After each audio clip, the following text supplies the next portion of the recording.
3분 정도의 발언 시간을 얻도록 하려고 하는데 허용해 주실 거죠? 네, 동영상 틀어주십시오. 뉴스룸의 앵커 브리핑을 시작하겠습니다. 많이들 아시겠지만 언론은 언론학자들 사이에서 흔히 개에 비유되곤 합니다. 최순실 사태가 세상에 알려지기 훨씬 전 태블릿 PC 보도는 물론이고 우병우 전 민정수석에 대한 의혹이 나오기도 훨씬 전, 즉 작년 4월 27일 앵커 브리핑은 언론의 역할에 대한 내용을 진행했습니다. 그중에 가장 많이 등장하는 것은 워치독과 랩독입니다. 워치독은 감시견을 뜻하죠. 정치 권력과 자본 권력을 감시하면서 자유주의 체제의 가치를 지키는 역할을 수행합니다. 즉, 건강한 정치 권력과 자본 권력을 위해선 언론의 역할이 그래야 한다는 것입니다. 반면에 랩독은 말 그대로 권력의 애완견 같은 언론을 뜻합니다. 주인의 무릎 위에 올라앉아서 귀여움을 독차지하고 달콤한 간식을 받아먹는 그 안락함에 취해버린 언론이라는 비판을 받습니다. 랩독은 결코 권력 구조에 비판적일 수 없습니다. 다만 거기에 동화되고 기생할 뿐이죠. 이런 단순한 논리로 설명할 수 없는 가드독, 즉 경비견이 있었습니다. 경비견은 이미 그 자신이 기득권에 편입돼서 권력화됐고 자신의 이익을 지키기 위해서는 때론 자신이 경호해왔던 그 권력마저 공격한다는 것이었습니다. 당시는 여당이 선거에서 패한 직후였고 대통령의 힘이 비로소 약화되고 있던 시점이었죠. 그러니까 지금 벌어지고 있는 모든 상황들의 변곡점은 민심의 심판을 받은 그 총선이었을 것입니다. 다시 생각해봐도 민심은 참으로 무서운 것이죠. 그날의 앵커 브리핑은 그러한 언론 보도 행태에 대한 약간의 고민을 담았던 내용이었습니다.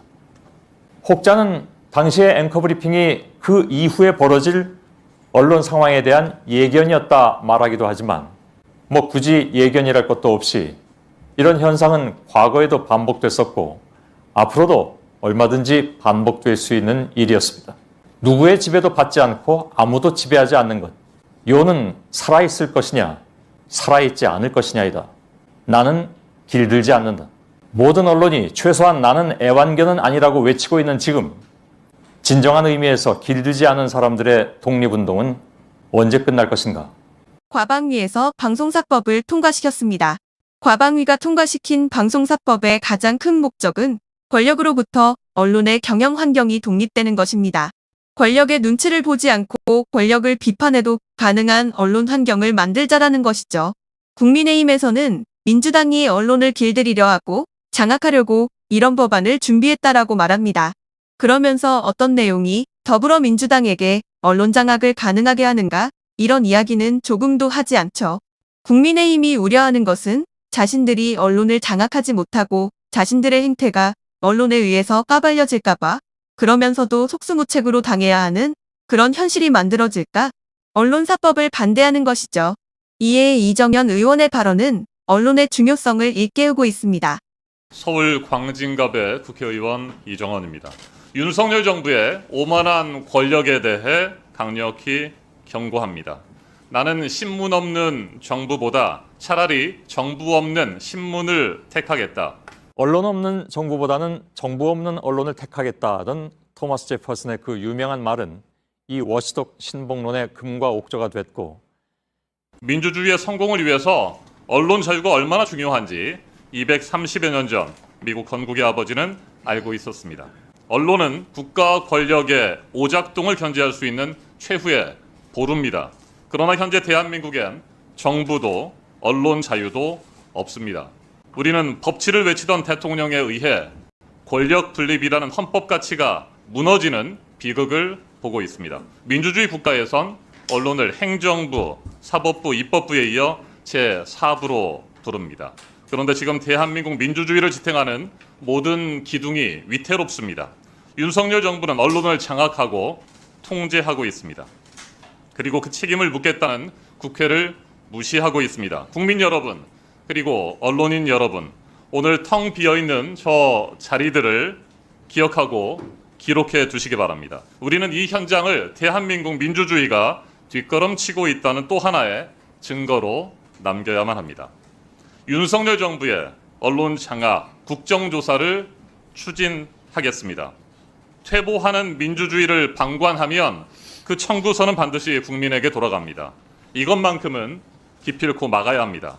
언론 장악, 국정조사 실시로 윤석열 정부의 언론 장악의 위법성과 무도함을 바로잡아 나갈 것입니다. 7월 임시국회에서 반드시 추진하겠습니다.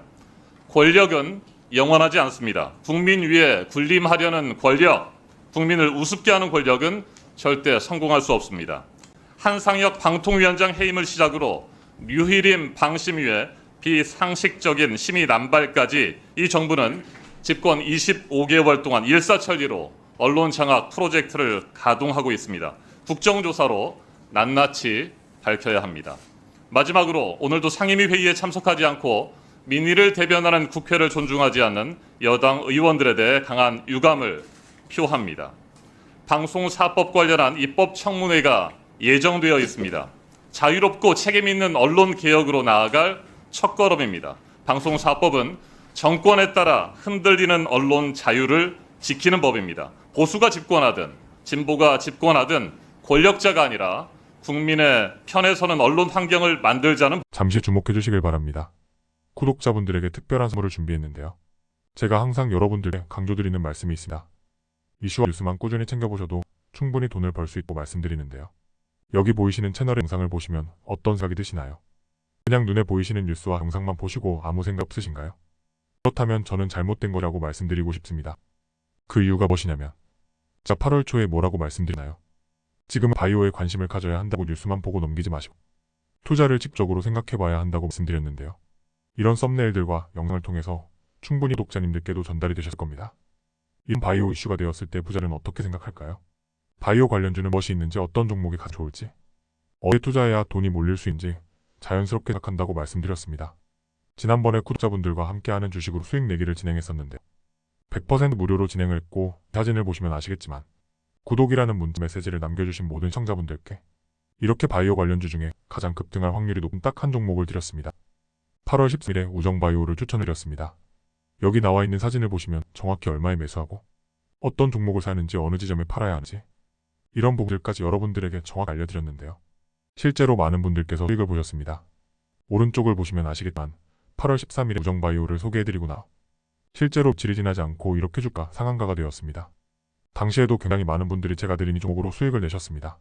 지난번과 똑같이 구독이라는 문자를 보내주신 이번에 이슈가 되고 있는 주식 중에 앞으로 대장주의 구실을 하면서 주가가 가장 크게 상승할 한 종목을 시청자분들에게 문자로 종목명과 사고자 하는 시점을 모두 알려드리겠습니다.